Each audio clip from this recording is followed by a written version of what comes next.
काँग्रेस नेते राहुल गांधी पुढील आठवड्यात आषाढीच्या वारीत सहभागी होणार आहेत। त्यांच्या वारीमुळे भाजपच्या गोटात खळबळ माजली आहे। पण मंत्री चंद्रकांत पाटील यांनी राहुल यांना या प्रकरणी प्रोत्साहन दिलं पाहिजे असं विधान करत त्यांना टोला हाणलाय।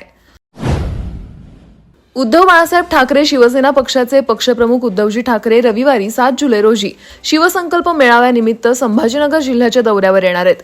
शिवसेना आगामी विधानसभा निवडणुकीचे रणशिंग यावेळी फुंकणार आहे। सकाळी 11 वाजता या मेळाव्यास सुरुवात होणार असून उद्धव ठाकरे प्रमुख मार्गदर्शक असणार असल्याची माहिती शिवसेना नेते तथा जिल्हाप्रमुख अंबादास दानवे यांनी पत्रकार परिषदेत दिली। काश्मीर ते कन्याकुमारी आपला भारत एक आहे हे मतदारांनी लोकसभा निवडणुकीत दाखवून दिलंय। हे सरकार कधीपर्यंत चालेल माहिती नाही, मात्र आम्ही सरकार अस्थिर करणार नाही। हे कॉपी करून आलेले सरकार आहे। लोकसभा निवडणुकीत महिला कार्यकर्ते व पदाधिकाऱ्यांना धमकावण्यात आलं। या पार्श्वभूमीवर आगामी विधानसभेत कितीही धमकी येऊ द्या, बहिणींनो डरना मना आहे। हे भाजपचे सरकार नसून महागाई, बेरोजगार, भ्रष्टाचाराचे सरकार आहे। आता येणाऱ्या विधानसभेसाठी 70 दिवस शिल्लक राहिलेत। घरोघरी आपल्याला पोहोचून महाविकास आघाडीचं सरकार राज्यात आणायचं आहे असं आवाहन खासदार सुप्रिया सुळे यांनी व्यक्त केलंय।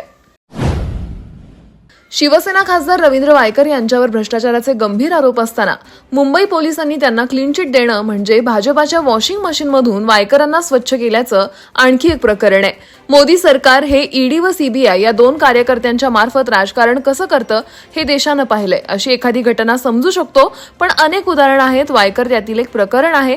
नरेंद्र मोदी हे देशातील भ्रष्ट लोकांचं सरकार आहे असं महाराष्ट्र प्रदेश काँग्रेस कमिटीचे अध्यक्ष नाना पटोले यांनी पंतप्रधानांवर निशाणा साधलाय। मला शिक्षणावरून हिणवतात, मला काही कळत नाही म्हणतात, पण तुमच्या नाकावर टिचून मी 1.5 कोटी मराठा ओबीसीत घातला की नाही?